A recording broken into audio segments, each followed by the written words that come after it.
साथियों नमस्कार, मैं एस.एन. सिंह आप सभी का हार्दिक स्वागत एवं अभिनंदन करता हूं। आज हम कक्षा 12वीं के अंतर्गत एक ऐसे कवि की कविता के बारे में पढ़ेंगे जिन्होंने खुद ही कहा है, मिट्टी का तन, मिट्टी का मन, मिट्टी का जीवन मेरा परिचय। जी हाँ, अगर आप पहुँचे हैं तो सही पहुँचे हैं। हम बात करेंगे हरिवंश राय बच्चन की। हरिवंश राय बच्चन अमिताभ बच्चन मशहूर अभिनेता के पिता, प्रताप नारायण और सरस्वती देवी की संतान हरिवंश राय बच्चन, जिन्होंने 1926 में श्यामा नामक युवती से विवाह किया और असमय ही जो है उनकी मृत्यु हो गई और उन्होंने 1936 में अपना दूसरा विवाह तेजी बच्चन से किया। ये अंग्रेजी के प्राध्यापक रहे हैं इलाहाबाद विश्वविद्यालय में। कुछ दिन उन्होंने आकाशवाणी में भी कार्य किया और विदेश मंत्रालय में हिंदी के विशेषज्ञ भी रहे। राज्यसभा सांसद रहे और साहित्य अकादमी, पद्म भूषण, सरस्वती सम्मान, न जाने कितने सम्मानों से विभूषित हुए। हालावाद के प्रवर्तक, और इन्होंने अपनी आत्मकथा लिखी 4 भागों में। क्या भूलूं क्या याद करूं, 10 द्वार से सोपान तक, नीर्ण का निर्माण फिर, और बसेरे से दूर, और मधुबाला, मधु कलश, ये तमाम जो है उनकी रचनाएं थी। बहरहाल आज हम बात करेंगे उनकी कविता आत्मपरिचय की। आत्मपरिचय ये गीत संकलन निशा निमंत्रण से संकलित है और जिसमें कवि हरिवंश राय बच्चन कहते हैं कि स्वयं को जानना दुनिया को जानने से ज़्यादा कठिन है। समाज में रहते हुए विभिन्न खट्टे मीठे अनुभवों से गुजरता मनुष्य अपने परिवेश से पूरी तरह निरपेक्ष नहीं रह सकता। वह समाज से कटकर नहीं रह सकता। वस्तुतः समाज से ही व्यक्ति की पहचान संभव है, लेकिन साथ ही दुनिया से उसका संबंध प्रीति और कलह का है। कवि का जीवन भी विरुद्धों का सामंजस्य है। कहाँ जहाँ उन्मादों में अवसाद, रुदन में राग और शीतल वाणी में आग है, और इन विरोधाभासों को साधते साधते ही कवि में एक ऐसी मस्ती, एक ऐसी दीवानगी आ गई है उसके व्यक्तित्व में उभर कर, जिन्होंने उसके जीवन को पूरी तरह से परिवर्तित कर दिया है। वे स्वयं भी कहते हैं कि दुनिया में हूँ, दुनिया का तलबगार नहीं हूँ, बाजार से गुजरा हूँ, खरीदार नहीं हूँ। तो आइए हम चर्चा करते हैं उनकी कविता आत्मपरिचय की। मैं जग जीवन का भार लिए फिरता हूँ, फिर भी जीवन में प्यार लिए फिरता हूँ। कर दिया किसी ने झंकृत जिनको छूकर, मैं सांसों के 2 तार लिए फिरता हूँ। मैं स्नेह सुरा का पान किया करता हूँ, मैं कभी न जग का ध्यान किया करता हूँ। जग पूछ रहा है उनको जो जग की गाते, मैं अपने मन का गान किया करता हूँ। तो कवि कहते हैं कि मैं जग जीवन का भार लिए फिरता हूँ। जग जीवन में कैसा अलंकार है? रूपक अलंकार है। कैसा अलंकार है? रूपक अलंकार है। और वो जग में जीवन का भार लिए फिर रहे हैं, फिर भी जीवन में प्यार लिए फिरता हूँ। कर दिया किसी ने झंकृत, झंकृत माने झंझना जाना। जैसे आप कैसे किसी वाद्य यंत्र देखिए जो तार वाले हों, और तार में जो है आप उसके तारों को आप टच कर दीजिए तो उनमें एक ध्वनि उत्पन्न होती है, झंझनाहट उत्पन्न होती है। उसी की बात कर रहे हैं कि उनको वो झंझना गए, तार जो है वो झंझना गए हैं। और क्या कह रहे हैं कि मैं सांसों के 2 तार लिए फिरता हूँ, मैं स्नेह सुरा का पान किया करता हूँ। स्नेह सुरा माने स्नेह रूपी सुरा, रूपक अलंकार है ना। सुरा आप जानते हैं मदिरा ना, और का पान किया करता हूँ। पान करना माने पीना, ठीक है, आत्मसात करना। मैं कभी न जग का ध्यान किया करता हूँ। जग पूछ रहा उनको जो जग की गाते, जग माने संसार, जग उनको पूछ रहा है जो जग की गाते हैं। मैं अपने मन का गान किया करता हूँ, मैं अपने मन का गान करता हूँ। आइए इसका अर्थ देखते हैं कि मैं जग जीवन का भार लिए फिरता हूँ। कवि कह रहा है मेरा जीवन जो है वो क्या है? मेरे ऊपर भार है। किसमें? इस संसार में। जग माने संसार में, इस संसार में, इस दुनिया में, इस विश्व में मेरा जीवन मेरे ऊपर भार है। क्यों भार है? क्योंकि वो संसार में देखता है क्या? तृष्णा। संसार में बुराई देखता है, संसार में प्रेम के प्रति जो है एक तरह का विरोध देखता है, और उसी लिए कवि को अपना जीवन कैसा लग रहा है? भार के स्वरूप लग रहा है। कैसा लग रहा है? भार के स्वरूप लग रहा है। फिर भी जीवन में प्यार लिए फिरता हूँ, फिर भी संसार में इतनी बुराई है, तृष्णा है ना, और क्या है? संसार में दूसरों के लिए एक जलन है, ईर्ष्या है ना, संसार में प्रेम नहीं है, तो ऐसे संसार में उसको अपना जीवन भार लगता है। लेकिन साथ ही संसार में, इसी संसार में वह अपने मन में प्रेम, अपने मन में सौहार्द, अपने मन में दूसरों के लिए जो है अच्छा व्यवहार वो लिए फिर रहा है। मतलब वो सारी चीज़ें, ये सारे गुण उसके अंदर है। अब क्या कह रहा है, कर दिया किसी ने झंकृत जिनको छूकर मैं सांसों के 2 तार लिए फिरता हूँ।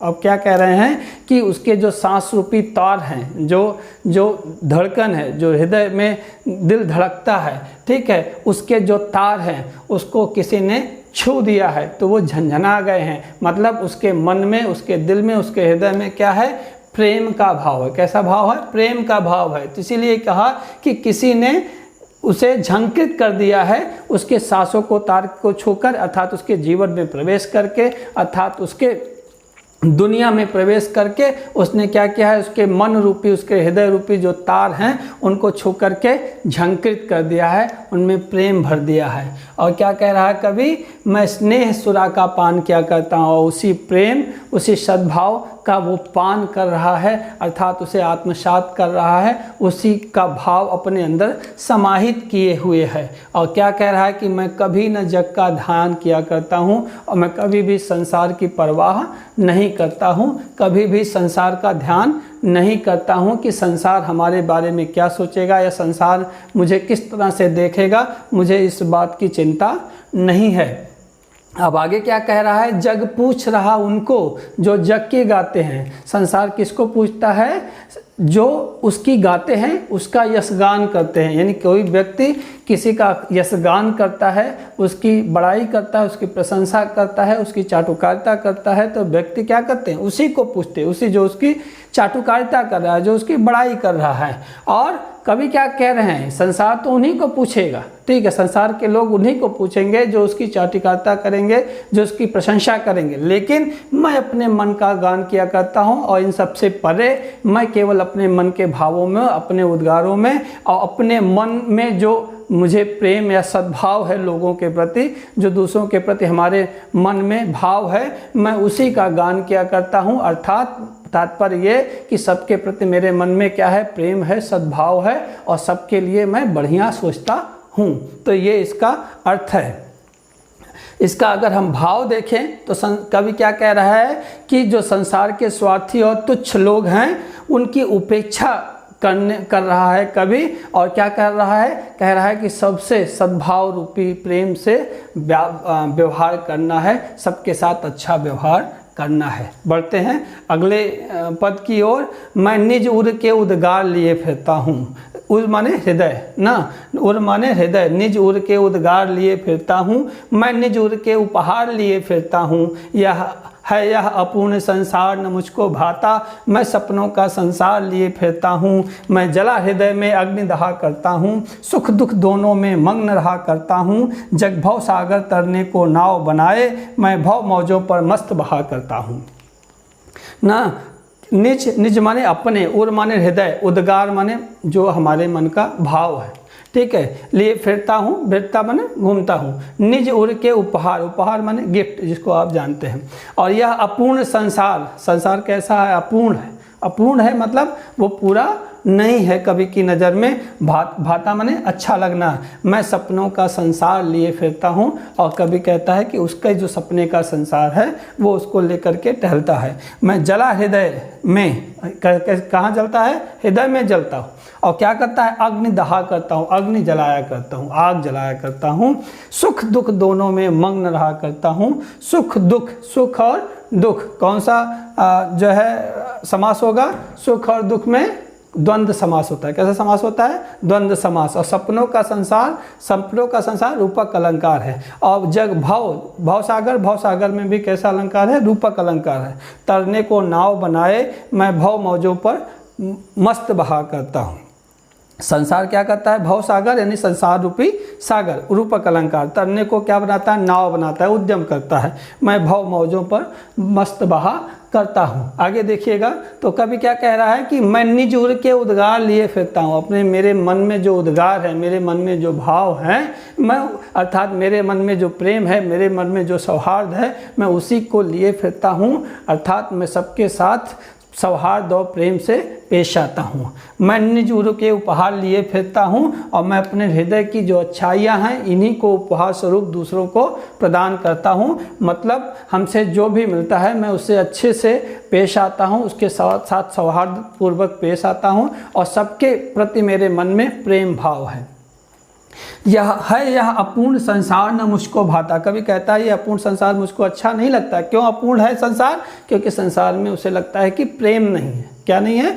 प्रेम नहीं है। तो वो कैसा है? अपूर्ण संसार है। क्या है? ईर्ष्या है, द्वेष है। तो ईर्ष्या है, द्वेष है, जलन है, इसके और क्या है? प्रेम नहीं है। इस वजह से संसार कवि को कैसा लगता है? अपूर्ण लगता है। तो कहता है कि यह अपूर्ण संसार न मुझको भाता, यानी यह इतनी बुराइयों वाला संसार जिसमें प्रेम सद्भाव नहीं है दूसरों के लिए, ऐसा अपूर्ण संसार क्या है? मुझको अच्छा नहीं लगता है। मैं सपनों का संसार लिए फिरता हूँ और मेरे जो माई ड्रीम जो वर्ड है, जो मेरे सपने का संसार है जिसमें सद्भाव है, प्रेम है, सबके लिए जो है एक समान व्यवस्था है, गरीब अमीर सबके लिए एक समान संकल्पना है, और ऐसा संसार में अपने मन में, अपने जो हृदय में उसको लिए फिरता हूँ। यानी ये दुनिया मेरी दुनिया है और ये सपनों की दुनिया है, और सपनों की दुनिया में गरीबी अमीरी का कोई भेद नहीं होगा, जात पात का कोई भेद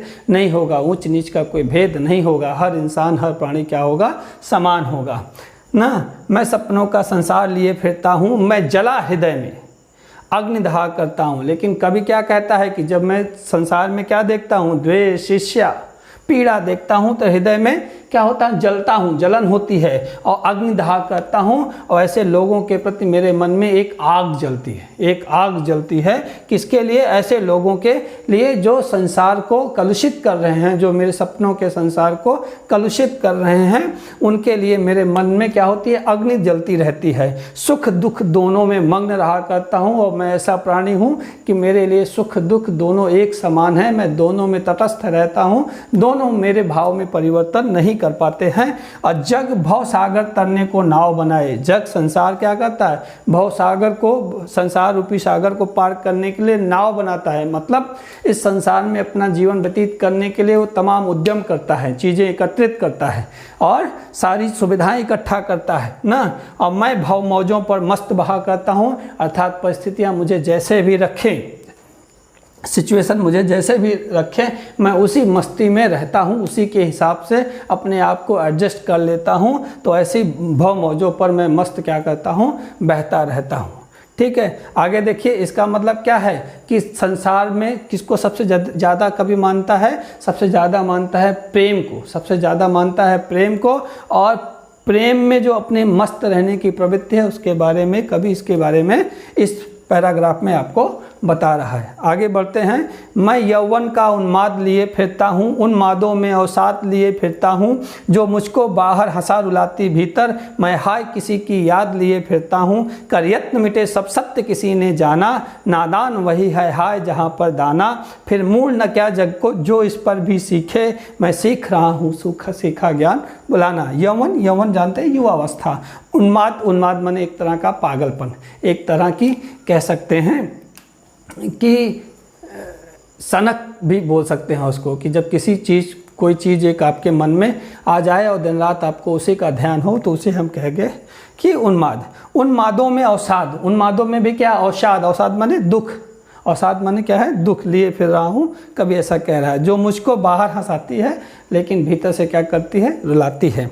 अब मैं हाय किसी की याद लिए फिरता हूँ। क्या है? कितनी बेहतरीन लाइन है कि मैं किसी की याद लिए फिरता हूँ। कर यत्न मिटे सब सत्य किसी ने जाना। और अगर यत्न करे, प्रयत्न करे तो सारे दुख, सारे कष्ट मिट जाएंगे, सत्य किसी ने जाना। आगे, नादान वही है हाय जहाँ पर दाना। जहाँ मूर्ख हैं वहीं पे क्या है? दाना भी है, यानी बुद्धिमान भी हैं। नादान माने मूर्ख और दाना माने बुद्धिमान। फिर मूढ़ न क्या जग जो इस पर भी सीखे। क्या जड़ मूढ़ है? मूढ़ माने मूर्ख है। जग माने संसार, जो इस पर भी नहीं सीख रहा है। मैं सीख रहा हूँ सीखा ज्ञान भुलाना।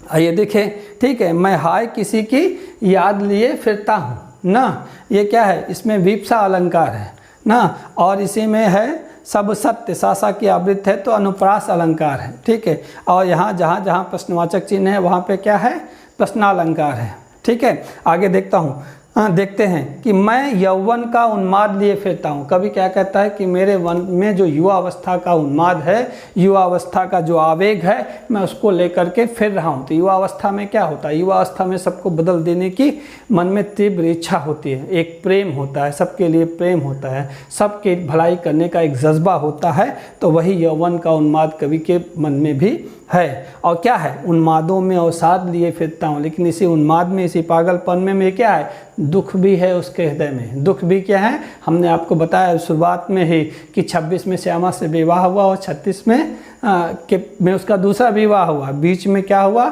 उसकी पत्नी की आकस्मिक मृत्यु हो गई ना। तो कवि के मन में अपने पत्नी के प्रति प्रेम होगा ना, भाव होगा ना। तो वही कहा कि उन्मादों में अवसाद लिए फिरता हूँ। इस युवावस्था में क्या है, उन्माद है, साथ में क्या है, अवसाद यानी दुख भी है। क्या है, जो मुझको बाहर हंसा रुलाती भीतर, यानी जब हमें याद आती है किसकी, अपनी प्रेयसी की, अपनी पत्नी की, तो क्या है, जब याद आती है तो एक बार हंसी आ जाती है ना, लेकिन अंदर से क्या होता है, करुणा का दुख का सागर फूट पड़ता है। तो बाहर हंसाती है याद, लेकिन भीतर क्या करती है, रुला के रख देती है। मैं हाय किसी की याद लिए फिरता हूँ और मेरे मन में मेरी पत्नी, मेरी प्रेयसी की क्या है, याद समाई हुई है। कर यत्न मिटे सब सत्य किसी ने जाना। और कहते हैं कि सबको पता है कि अगर प्रयत्न करेंगे तो सारी समस्याएं हल हो जाएंगी, सारी दुविधाएं कट जाएंगी, सारी मुश्किलें क्या हो जाएंगी, हल हो जाएंगी। सत्य किसी ने जाना, क्या इस सत्य को लोगों ने जाना है कि अगर हम प्रयत्न करेंगे तो सारी मुश्किलें क्या हो जाएंगी, हल हो जाएंगी, सॉल्व हो जाएंगी। आप क्या कह रहे हैं कवि, नादान वही हैं, हाय जहाँ पर दाना वहीं पे मूर्ख भी हैं, जहाँ पे बुद्धिमान है। जहाँ नादान है वही दाना है, कहने का मतलब है जहाँ मूर्ख हैं वहीं पे बुद्धिमान भी हैं। फिर मूढ़ न क्या जग जो इस पर भी सीखे। और वो कह रहे हैं कि अगर प्रयत्न करने से सारे दुख संताप मिट सकते हैं, सारी मुश्किलें हल हो सकती हैं, सारे कष्टों का निवारण हो सकता है, तो संसार क्यों प्रयत्न नहीं कर रहा है। ये सब जानते हुए भी संसार के व्यक्ति प्रयत्न नहीं करते हैं, तो वो सब क्या हैं, मूर्ख हैं। कभी क्या कह रहा है, सभी को मूर्ख कह दे रहा है, क्योंकि ये सत्य जानते हुए भी लोग प्रयत्न नहीं करते, क्योंकि प्रयत्न करने से सब कुछ सारी समस्याओं का हल हो जाएगा। तो वो इस पर भी नहीं सीख रहे हैं, इसीलिए क्या कह रहा है, मूर्ख हैं। और क्या कह रहा है कभी, मैं सीख रहा हूँ सीखा ज्ञान भुलाना। मैं क्या सीख रहा हूँ, मैंने जो कुछ भी सीखा है मैं वो ज्ञान क्या कर रहा हूँ, भुलाना चाहता हूँ, ठीक है। यानी कवि ने क्या बताया है, उन्माद और अवसाद के बारे में बताया है। और ये क्या कहा है कि जितनी भी घटनाएं हैं बीती उनको भुला देना चाहिए, यानी बीती ताही विशार दे आगे की सुध ले। बीती जो भी चीज़ें हैं उनको भूल के आपको आगे बढ़ने का प्रयत्न करना चाहिए। बढ़ते हैं अगले पद की ओर। मैं और जग और कहाँ का नाता, मैं बना कितने जग रोज मिटाता। जग जिस पृथ्वी पर जोड़ा करता वैभव, मैं प्रतिपग उस पृथ्वी को ठुकराता। मैं निज रोदन में राग लिए फिरता हूँ, शीतल वाणी में राग लिए फिरता हूँ। शीतल वाणी में आग लिए फिरता हूँ, यहाँ आग होना चाहिए। शीतल वाणी में आग लिए फिरता हूँ, हो जिस पर भूपों के प्रासाद निछावर, मैं वह खंडहर का भाग लिए फिरता हूँ, ठीक है। मैं और जग और, ठीक है। और कहाँ का नाता, नाता माने रिश्ता संबंध। मैं बना कितने जग रोज बनाता हूँ और मिटाता हूँ। जग यानी संसार पृथ्वी पर जोड़ा करता, वैभव माने धन संपदा ना, संपत्ति। मैं प्रतिपग, पग माने पैर, प्रति माने प्रत्येक पैर से, उस पृथ्वी को ठुकराता हूँ। निज रोदन माने रुदन, रोने में, राग लिए फिरता हूँ।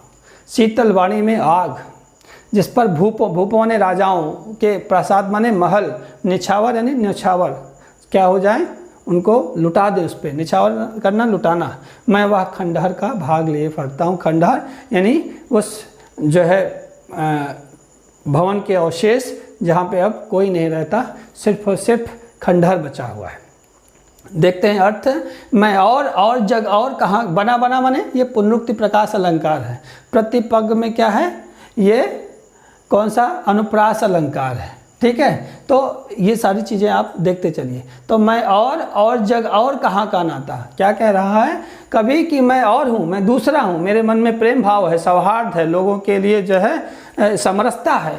और जग दूसरा है, उसमें क्या है, ईर्ष्या है, द्वेष है, घृणा है, ठीक है। और कहाँ का नाता, हम दोनों के बीच में कोई संबंध नहीं है, मतलब मेरे मन में प्रेम, सौहार्द, भाईचारा है और संसार में ईर्ष्या, द्वेष है, हाँ, पीड़ा है, तो हमारे दोनों के बीच में कोई भी संबंध नहीं है। मैं बना कितने जग रोज मिटाता, मैं ऐसे जाने कितने जग संसार रोज अपने मन में बना के मिटा देता हूँ, अर्थात मैं इन पे कुछ भी ध्यान नहीं देता हूँ, इनके लिए मेरे मन में कोई महत्व नहीं है। जग जिस पृथ्वी पर जोड़ा करता वैभव, यानी संसार के लोग क्या करते हैं, पृथ्वी आकर के संपत्ति जोड़ते हैं, ठीक है, विभिन्न भौतिक सुख सुविधाएं इकट्ठा करते हैं ना। मैं प्रति पग से उस पृथ्वी को ठुकराता हूँ, मैं प्रत्येक चरण से ऐसी संपदाओं को, ऐसी संपत्तियों को ठोकर मार देता हूँ। मैं निज रोदन में राग लिए फिरता हूँ, मेरे रुदन में भी, मेरा रुदन किसके लिए, प्रेम के लिए, मेरा रुदन क्या है, समरसता के लिए, भाईचारा के लिए है, उसमें भी क्या है, एक राग है, लोगों के लिए एक संदेश है, लोगों के लिए वो एक भाव है जिसमें कि सभी का कल्याण निहित है। और शीतल वाणी में आग लिए फिरता हूँ, मैं शीतल वाणी में बोलता हूँ, प्रेम में बोलता हूँ, लेकिन फिर भी उसमें क्या है, क्रांति है, क्या है, क्रांति है। शीतल वाणी में आग का मतलब है कि क्रांति है, क्या है, क्रांति है, उस आवाज़ में क्रांति है, उस आवाज़ में एक विद्रोह की धमक है कि उससे लोगों के अंदर एक बिगुल फूंक उठता है। हो जिस पर भूपों के प्रासाद निछावर, और जिस पर के भूपों के प्रासाद माने राजाओं के महल न्यौछावर हो जाएं, मैं वह खंडहर का भाग लिए फिरता हूँ, मैं उस टूटे खंडहर का भाग लिए फिरता हूँ। अर्थात ऐसी दुनिया जहाँ पे कि ईर्ष्या, द्वेष और इन सब के महल खड़े हुए हैं, इन सब का कोई मतलब है, मेरे मन में, टूटे मन में जो लोगों के लिए प्रेम है, जो लोगों के लिए सद्भाव है, वो क्या है, इस सब पे कहीं भारी है, ठीक है। ये समझ में आ गया होगा। तो कहने का मतलब है कि इसमें क्या कह रहा है कि वो प्रेम को स्वार्थ से बढ़ के मानता है, ठीक है, और उसका मानना है कि प्रेम भाव बाकी सभी भावों से श्रेष्ठ है। आगे देखते हैं, मैं रोया इसको तुम कहते हो गाना, मैं फूट पड़ा तुम कहते छंद बनाना, क्यों कभी कहकर संसार मुझे अपनाए, मैं दुनिया का हूँ एक नया दीवाना, मैं दीवानों का वेश लिए फिरता हूँ, मैं मादकता निःशेष लिए फिरता हूँ, जिसको सुनकर जग झूम झुके लहराए, मैं मस्ती का संदेश लिए फिरता हूँ, ठीक है। मैं फूट पड़ा क्या है, फूट पड़ा है यहाँ पे एक मुहावरा है। फूट पड़ना का मतलब है बुरी तरह से रोना, फूट पड़ना माने बुरी तरह से रोना ना। मैं रोया, तुम उसको गाना कह रहे हो, फूट पड़ा तुम कह रहे हो छंद बनाना, क्यों कभी का की आवृत्त अनुप्रास अलंकार है, संसार मुझे अपनाए, दीवाना क्या है, ये विदेशज शब्द है, ठीक है। और मैं दीवानों का वेश माने वेशभूषा, मैं मादकता माने एक तरह का नशा, निःशेष माने जो कुछ भी बचा ना हो, तत्कम शब्द ना, कि निःशेष माने कुछ भी बचा नहीं है, कुछ भी बचा नहीं, संपूर्ण, ठीक है। जिसको सुनकर जग झूम झुके, झाझा की आवृत्ति है तो क्या है, अनुप्रास है, मैं मस्ती का संदेश लिए फिरता हूँ। कभी क्या कहते कि मैं अपनी दुख को अभिव्यक्त करता हूँ, मैं रोया इसको तुम कहते हो गाना, मैंने अपने दुख को प्रकट किया, और तुम क्या कह रहे हो, संसार को क्या करेंगे, आप कह रहे हो कि हम गाना गा रहे हैं, ठीक है। मैं फूट पड़ा, मेरे मन के भाव उसमें क्या हुए, अभिव्यक्त हुए, और तुम कह रहे हो कि वाह कितना बढ़िया छंद बन गया है। कभी क्या कह रहा है, क्यों कभी कहकर संसार मुझे अपनाए, संसार मुझे कभी कह करके अपनाए नहीं है, ये मेरी इच्छा नहीं है कि संसार मुझे कभी के हिसाब से जाने। मैं दुनिया का हूँ एक नया दीवाना, मैं इस दुनिया का, ये जो ईर्ष्या द्वेष है, ये मैं इसका नया दीवाना हूँ, ठीक है, मैं इसका प्रेम हूँ। यानी क्या है, यहीं पे ये लाइन प्रतिफलित होती है कि व्यक्ति समाज में उसका संबंध जो है प्रीति कलह का है। मैंने शुरू में कहा कैसा संबंध है, प्रीति कलह का है, अर्थात वो प्रीति प्रेम भी है समाज से, और संसार से ही, समाज से ही उसे कष्ट भी मिलता है, अर्थात वो समाज में व्यक्ति समाज से अलग नहीं रह सकता, समाज में भले उसे सुख मिले दुख मिले, वो समाज से अलग नहीं रह सकता। समाज से ही व्यक्ति का अस्तित्व है, समाज नहीं है तो व्यक्ति नहीं है। तो क्या कह रहा है, कभी कि संसार मुझे कभी के हिसाब से ना जाने, कभी के नाम से ना जाने, मैं दुनिया का एक नया दीवाना हूँ, मैं इस संसार का, इस जो संसार है जिसमें यद्यपि क्या है, घृणा है, ईर्ष्या है, द्वेष है, लेकिन फिर भी मैं इस संसार का एक दीवाना हूँ, एक प्रेमी हूँ। मैं दीवानों का वेश लिए फिरता हूँ, मेरे वेशभूषा कैसे है, दीवानों की जैसे है, प्रेमी की जैसी है। और मादकता निःशेष, मेरे मन में एक मस्ती है, क्या है, मेरे एक अंदर क्या है, एक मस्ती है, एक पूरा राग भरा हुआ है, जिसको सुनकर और उस मस्ती को सुनकर के, सुराग को सुनकर के संसार क्या है, झूमेगा और विनम्रता से लोगों के सामने झुकेगा भी और लहराएगा, यानी प्रसन्नता भी चारों तरफ होगी।